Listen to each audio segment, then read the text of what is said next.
Hello दोस्तों, नमस्कार। मैं आप लोगों का हार्दिक अभिनंदन करता हूँ अपने टेरर बार स्टॉक मार्केट यूट्यूब चैनल में। जो लोग फर्स्ट बार विजिट कर रहे हैं, सब्सक्राइब, बेल आइकन ऑल जरूर सेलेक्ट कर लीजिएगा, ठीक है। और साथ में अपना टेलीग्राम है, तो टेलीग्राम को भी जरूर सेलेक्ट कर लीजिएगा। फ्री टेलीग्राम भी है, स्विंग का भी है, शॉर्ट स्विंग का भी है, और मैं कोशिश करता हूँ कि मैं अभी लेवल में प्रोवाइड कर दूंगा। बाकी डाटा भी निकल गया है, सब अच्छा है, कहीं कोई खराबी नहीं है, ठीक है। तो अभी 3 तो पॉजिटिव खबर आपको बता ही दी है। अब मैं कुछ जानकारी साझा करना चाहूँगा। तो देखिए, मैं मेरी बात समझिए, मैं आपको अपने जैसा समझता हूँ, मैं अपने आप को आपसे अलग नहीं समझता हूँ, पहली बात। दूसरी बात, मेरा कोई भी स्टेटमेंट किसी भी व्यक्तिगत लोगों के लिए नहीं होता है, ठीक है?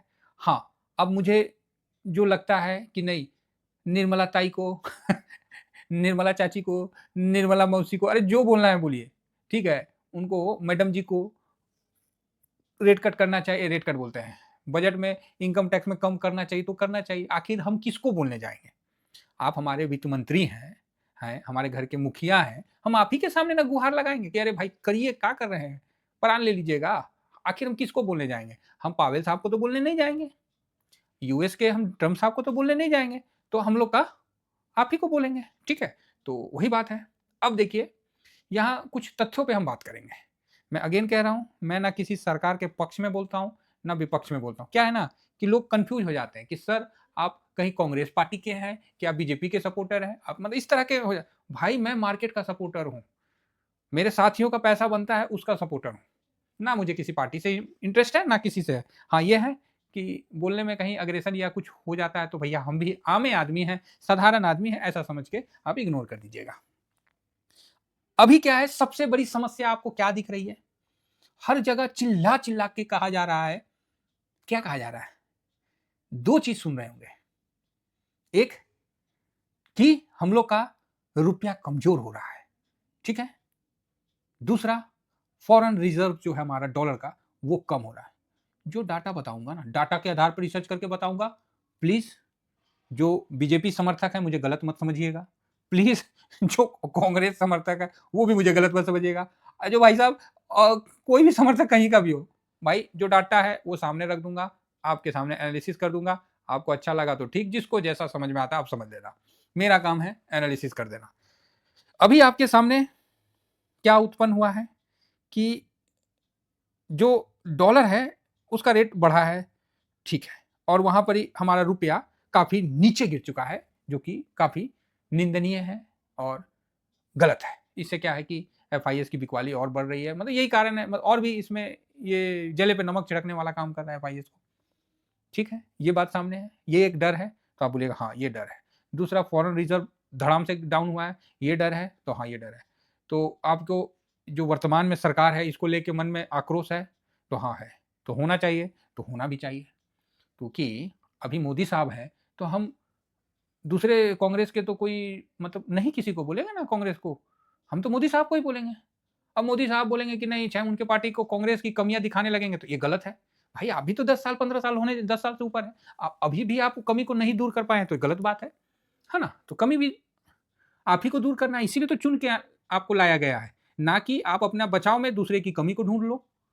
यही तरीका है, ये भी पॉलिटिक्स है। जिस तरह ईटीएफ का सर, ईटीएफ में रिटर्न अभी नहीं बन रहा है, तो भैया मार्केट गिरा हुआ है तो क्या होगा? आप देखिए स्टॉक में, आप देखिए ऑप्शन में, तो आपको लगेगा ना, ना ईटीएफ बहुत सेफ साइड है। फैक्ट यही है। तो सरकारें भी ऐसी करती है, जब सरकार पे कोई आरोप करता है, और इसमें तो सबसे नंबर 1 तो हमारे एक ही साहब हैं, जो अन्ना साहब को भी साइड कर दिए थे, वही साहब है। उन पे आरोप लगा नहीं कि वो झड़ी लगा देंगे आस-पड़ोस में पूरा। मतलब आप उँगली उठाइए और अगला इतना स्मार्ट होना चाहिए कि आप ही पे 10 तरह का उँगली उठा देगा। लो, अब क्या करोगे? तो ऐसा काम नहीं करने का अपन को, कि एक बस जस्ट एनालिसिस के तौर पे समझने का है ना? इसमें हम लोग शेयर मार्केट वाले आदमी हैं, ज़्यादा पॉलिटिक्स में अपन पढ़ते नहीं हैं। तो यहाँ सर आप देख रहे हैं रुपया 86.49 है। तो बीजेपी सरकार में काफ़ी रुपया कमज़ोर हुआ। वास्तविकता है, कम तो हुआ है। तो एक बार थोड़ा-सा ना हम लंबा चार्ट देख लेते हैं। दूध का दूध, पानी का पानी हो जाएगा। मान लीजिए हम 2003 से या 2003 ही से पकड़िए या 4 से पकड़ लीजिए, मोटा-मोटी 4 मई से जून से, यही इसी समय चुनाव होता है ना? तो इस समय से हम पकड़ लिए, कब तक? अप्रैल में हो ही जाता है, तो अप्रैल से 14 का हम अप्रैल तक पकड़ लेते हैं, ठीक है? तो यहाँ आप 14 का फरवरी देखिए, 14 का अप्रैल देखिए, है ना? 14 का फरवरी, मार्च, अप्रैल, हम अप्रैल टू अप्रैल पकड़ के चल रहे हैं। आपको यहाँ पर दिख रहा है, ये देखिए, 10 साल में 38.03% का वृद्धि हुआ है। मतलब रुपया जो है वो आपको कमजोर होते हुए दिखा है। कितना परसेंट? 38.03%। जो आप लोगों को है ना कि सर रुपया कमजोर हो रहा, फलाना हो रहा, ढिकाना हो रहा, तो उस पर अभी हम चर्चा करेंगे। जो कमी है वो भी बताएंगे, जो अच्छा है वो भी बताएंगे। तो आप बोलिएगा हाँ, तो ऐसा तो नहीं है कि पहले रुपया कमजोर नहीं हो रहा था, अभी रुपया कमजोर हो रहा है। पहले 44 से हमने 50 या जो भी है 4 में मार्च में 60 का 61 के आसपास का मार्च अप्रैल में हमने 60 के आसपास जाता हुआ देखा। 44 से 60 का हमने तय करता हुआ देखा। ठीक है, अब ये मार्च अप्रैल जो था 5 अप्रैल था ना, तो चलो मैं 5 अप्रैल के आसपास रख लेता हूँ। ठीक है, नहीं तो हाँ या तो गया 5 अप्रैल है। अब वहां से आप देखिए 24 का अप्रैल तक। ठीक है, 24 का अप्रैल तक देखिए तो अरे मार्च सेलेक्ट हुआ ना, 24 का ये 12 अप्रैल कहाँ गया, 5 अप्रैल आओ भाई। 24 का अप्रैल तक देखिए, जून तक देखिए, है ना, जुलाई तक देखिए, अगस्त तक देखिए। चाहे आप इसको 24 का अप्रैल टू अप्रैल ही चलता है तो वही ज़्यादा बेटर है। तो अप्रैल से अप्रैल में चलिए, है ना। तो यहाँ जब आप देखिएगा साहब, तो आपको देखिए यहाँ भी आपको कोई बहुत बड़ा ऐसा नहीं, तो यहाँ भी देखिए 38% का ही गिरावट देखने को मिल रहा है। जा कहाँ चला गया, ठीक है 38, मतलब 38 के आसपास मिल रहा है। तो अब देखिए मैं एकदम एग्जैक्ट पॉइंट टू पॉइंट नहीं कर रहा हूँ, मैं एक अप्रोक्स कर रहा हूँ। मैं पुनः कर रहा हूँ क्या, मैं पुनः इस बात को रिपीट कर रहा हूँ, ये अपने टीबीएसएम के साथियों के लिए जस्ट डिस्कशन के लिए, ये कोई पार्टी पॉलिटिक्स नहीं है प्लीज। तो यहाँ भी आप देखिएगा तो 38% ही गिरा है। तो ऐसा नहीं है कि जो वर्तमान सरकार से पहले वाली सरकार में नहीं कमजोर हुआ है और जो सरकार उसके बाद आई है तो उसने भी मजबूत किया है, ऐसा नहीं हुआ है।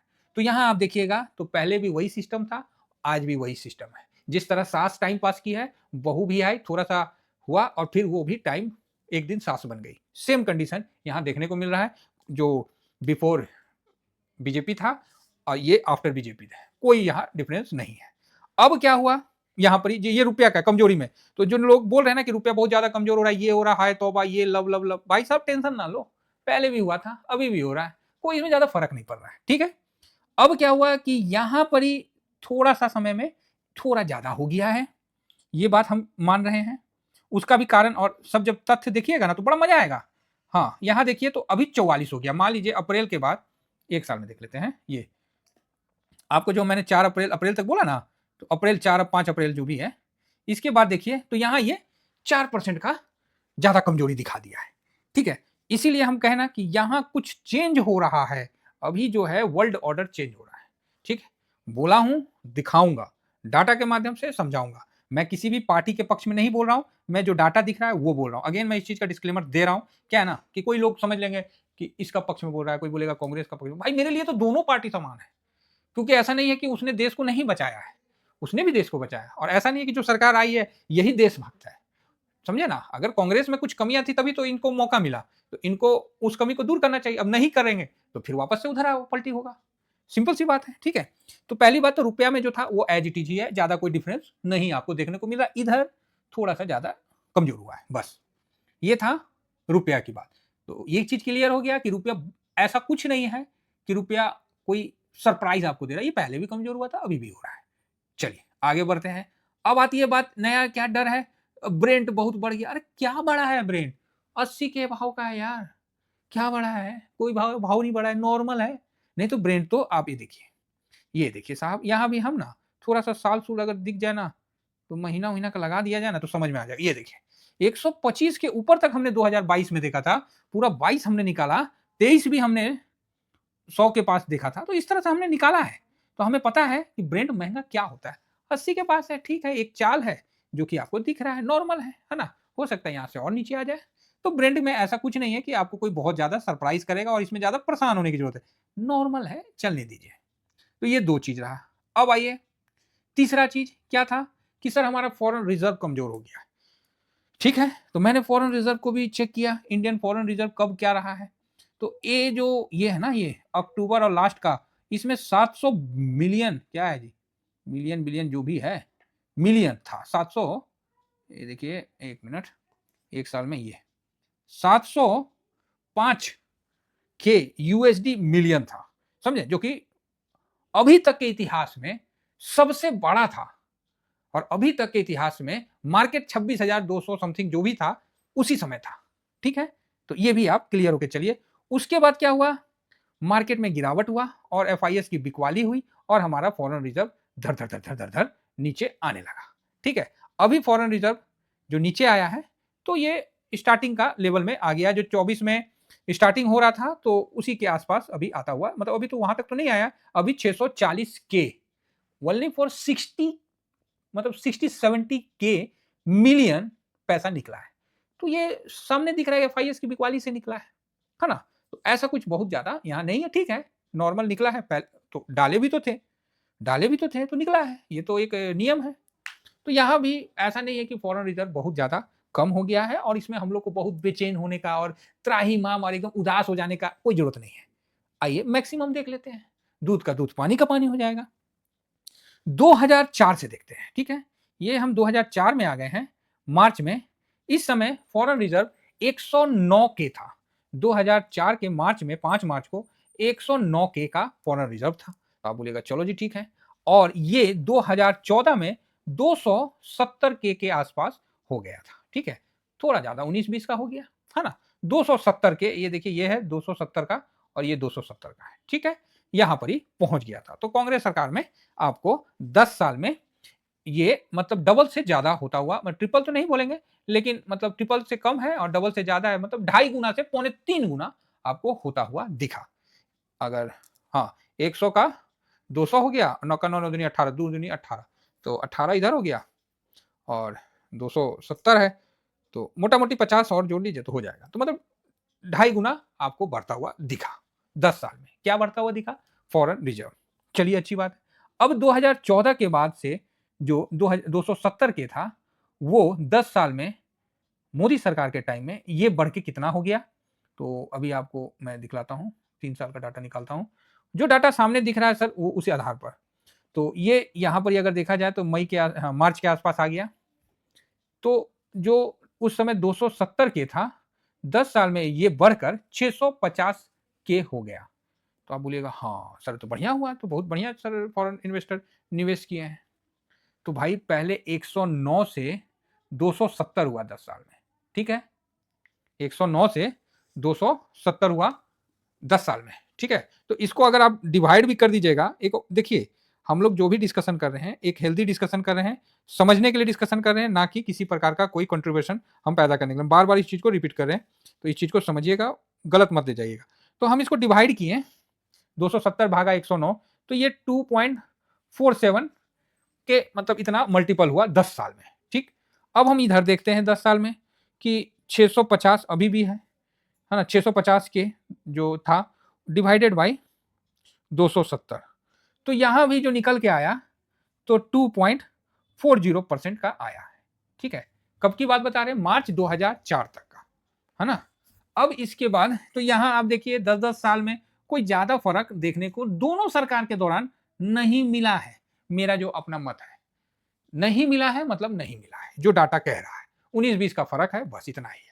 ऐसा नहीं है कि मोदी सरकार के जाने से बहुत ज्यादा कुछ हो गया, नहीं, नॉर्मल ही रहा है। हाँ, लास्ट के दिनों में ये निवेश काफी अच्छा आया है और वही निवेश अभी निकला है और कोई भी निवेश नहीं निकला है। इसीलिए मैंने मार्च तक का लिया, चाहे अप्रैल, जो भी आप समझिए, कि हमने 650 तक के हिसाब से लिया है। अब 650 के बाद से जो आपको 50 से 60 मिलियन जो हुआ था डॉलर रिजर्व में आया था, कितना था, एक सेकेंड, ये देखिए, ये सब क्या है ना, इसलिए मैं बता रहा हूं कि हाँ 705 के यूएसडी मिलियन जो हुआ था तो वो अभी नीचे आ लिया है। तो ठीक है, ये बीच में एक बहुत बड़ा ये ट्रेडिंग एक्टिविटी हुई थी आफ्टर चुनाव के बाद, जो भी आप बोलो, चुनाव का तो यहाँ हुआ था और उसके बाद एक बहुत बड़ा हुआ, वही पैसा अभी निकला है और उसको देख के थोड़ा बहुत और निकला है, ज्यादा नहीं। तो बहुत ज्यादा नीचे नहीं आया है हमारा फॉरेन रिजर्व। 10 साल का भी आंकड़ा, 20 साल का हमने आपके सामने रख दिया कि मोदी सरकार के समय, बीजेपी के समय और बिफोर बीजेपी के समय बोथ आर इक्वल है, थोड़ा 19-20 का फर्क है। तो आप बोलोगे ओके ठीक है। देखिए मैं यहाँ कोई डराने या कोई गलत चीज के लिए नहीं बता रहा हूं, मैं जो बताना चाह रहा हूं वो मैं ये बता रहा हूं। अब जो रुपया जो 6 महीना में कमजोर हुआ, ठीक है, 6 महीना में रुपया कमजोर हुआ, तो उसका असर आप लोगों ने, उसका कारण ढूंढे, तो उसका कारण हम आपको बताते हैं और उस कारण को जान के आप भी शांत हो जाइएगा। तो आप बोलिएगा हाँ सर, वो कारण बताइए ना, वो कारण तो जानना है कि ऐसा क्या हुआ है। तो भैया देखिए, 2004 में जब जाइएगा तो भारत के पास जो सोना जो था ना क्वार्टर टू में, वो 357 इतना टन था। आप बोलिएगा ठीक है साहब, अब आप इसको 35, मैं पहले लिख लेता हूं, नहीं तो 357.75 टन था। तो आप बोलोगे ओके ठीक है। अब 10 साल के बाद 2014 में गए, 2014 में हम चले जाते हैं, 13 14 14 का क्वार्टर थ्री में चले गए, चाहे जो भी है, तो यहां पर ही भारत का रिजर्व 557.75 हो गया।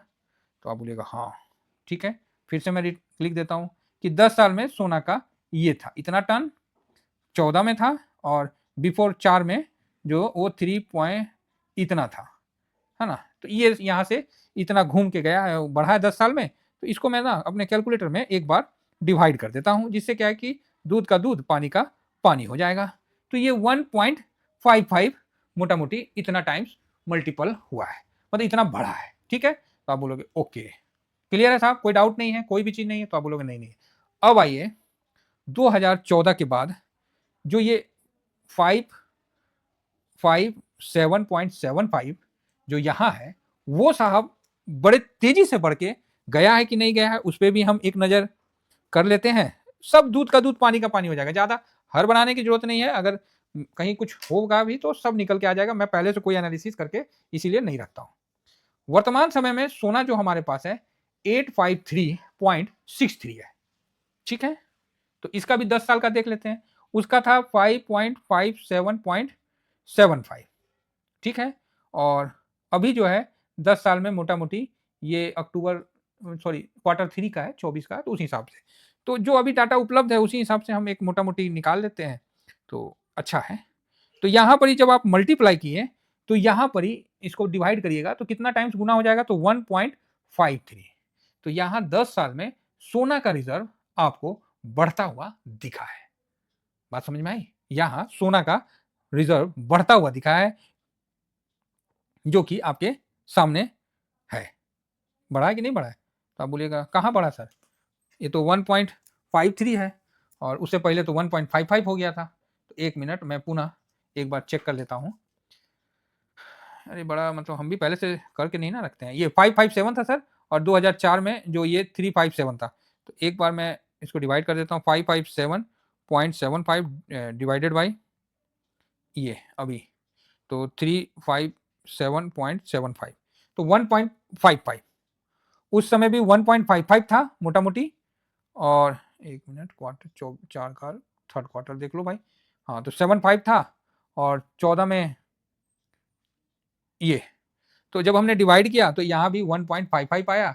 और अभी जो डिवाइड किया, जब अभी कितना है क्वार्टर थ्री में 853.63 डिवाइडेड बाई यहाँ वही आएगा, हाँ 557.75, तो यहाँ 1.53 आया है। तो पहले की अपेक्षा अभी भी सोना कम होल्ड किया गया है। तो ये मत सोचिएगा कि ये गवर्नमेंट ने बहुत ज्यादा सोना होल्ड कर लिया है, ऐसा नहीं दिख रहा है। अभी जो वर्तमान कंडीशन है यहां पर ही क्या है कि क्वार्टर थ्री में सोना की खरीदारी थोड़ा ज्यादा हुआ है। तो हो सकता है कि इस कारण रुपया का भी जो लास्ट क्वार्टर में अचानक से टूटना, सोना का भी यहाँ खरीदारी होना, थोड़ा सा मतलब इस तरह का तालमेल बना सकते हैं। और अभी जो सिचुएशन है ये कब का बता रहा है, ये क्वार्टर थ्री का, और रिसेंट का जो अभी जो क्वार्टर फोर्थ का आएगा तो ये देखने वाली स्थिति आएगी। तो यहां पूरा ओवरऑल ये निकल के आता है कंक्लूजन कि ऐसा कुछ भी नहीं हुआ है जो कि आपको बहुत ज्यादा किसी भी सरकार को बोलने का मौका देगा। आप ना वर्तमान के सरकार को इतना ज्यादा बोल सकते हैं, ना पिछले सरकार को बोल सकते हैं। सरकार अपने काम को बराबर कर रही है। और इसी बात पे मुझे हमारे जो सबसे प्यारे अटल जी हैं उनकी बात याद आती है कि सरकारें आएंगी सरकारें जाएंगी। ठीक है, सरकारें आएंगी सरकारें जाएंगी लेकिन ये देश नहीं मिटना चाहिए, ये देश नहीं टूटना चाहिए। तो उसी आधार पर जितने सरकार की जो हमारी संस्थाएं हैं वो इसी बेस पे काम कर रही हैं, और पहले भी वो अच्छा परफॉर्मेंस की थी और अभी भी वो अपने अच्छा काम कर रही है। ओवरऑल ये कंक्लूजन निकल के आता है कि सरकार किसी की भी रहे, जो हमारी सरकारी संस्थाएं हैं उनका काम बिल्कुल सटीक है, पहले की तरह ही वो करते आ रही है।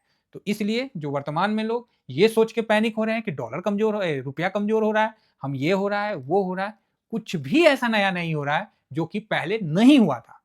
अंततः मैं इतना ही कहकर बस अपनी वाणी को विराम दूंगा कि सरकार को आप हटा दो, उसके नीचे जो संस्थाएं हैं जो कि अपना काम बखूबी अच्छे तरीका से कर रही है, वो बिल्कुल इन चीजों को नजर बना के चल रही है।